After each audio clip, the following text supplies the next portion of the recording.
In a stunning twist in the ongoing saga of America's trade battles, former President Donald Trump is reportedly furious after General Motors, the iconic American carmaker, pulled far ahead, leaving Trump's once-touted economic agenda in the dust.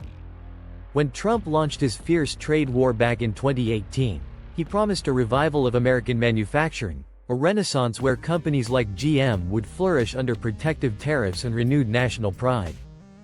Trump's message was simple yet powerful: bring jobs back to America, punish companies that moved overseas, and put American industry first.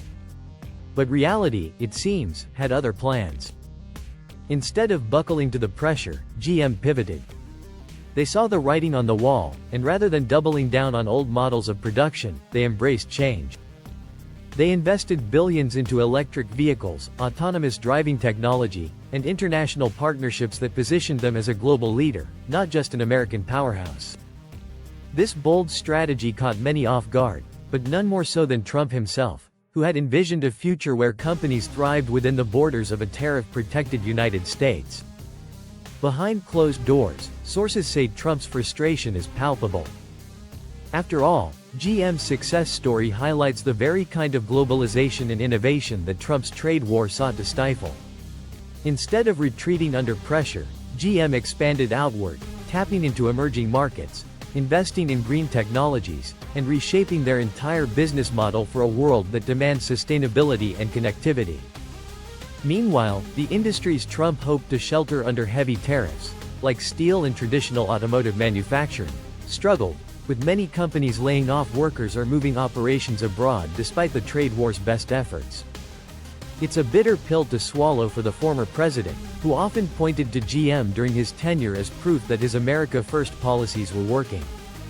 In public statements, Trump has continued to blast companies that, in his view, have betrayed American workers, but his anger toward GM seems especially personal. He once stood at rallies, declaring that companies who moved operations outside the U.S. would face retribution and tariffs that would make them regret their decisions. But today, it's clear. GM not only survived those threats, they thrived beyond them. Their gamble on electric vehicles is paying off handsomely, with demand surging not just in the United States, but globally. In China, Europe, and across emerging markets, GM's new line of electric cars is dominating, while American competitors who hesitated are struggling to catch up. Even more striking is the symbolism. GM, the very company that once needed a government bailout during the 2008 financial crisis, has now become a poster child for resilience and forward-thinking strategy, not by following Trump's blueprint, but by ignoring it. Their leadership recognized that the future wasn't about clinging to old ideas but embracing new ones. They placed bets on battery technology, on partnerships with tech companies, and on building vehicles for a digital, connected, and environmentally conscious world. It's a vision that stands in stark contrast to Trump's nostalgic calls to bring back the glory days of American heavy industry. For Trump, the optics are devastating. His critics point to GM's rise as a clear sign that the trade war, far from revitalizing American industry, left it vulnerable and confused at a critical moment of transition. And among his loyalists, there is growing unease.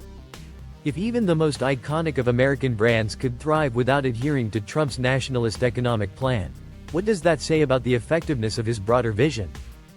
At rallies and public appearances, Trump continues to promise a return to greatness, but GM's success story suggests that greatness in the modern world looks very different than it did in decades past.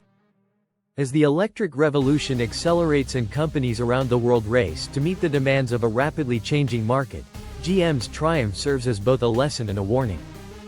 Innovation, flexibility, and global thinking are the keys to survival in the 21st century economy. Isolationism, tariffs, and rigid protectionism, the hallmarks of Trump's trade war, appear increasingly outdated by comparison. And so, as GM races ahead into the future, fueled by technology and bold vision, Trump is left watching from the sidelines, his trade war legacy fading into the rearview mirror. The question now isn't whether Trump is angry, that much is clear, but whether the nation will continue clinging to old dreams, or embrace the new realities that companies like GM are already building.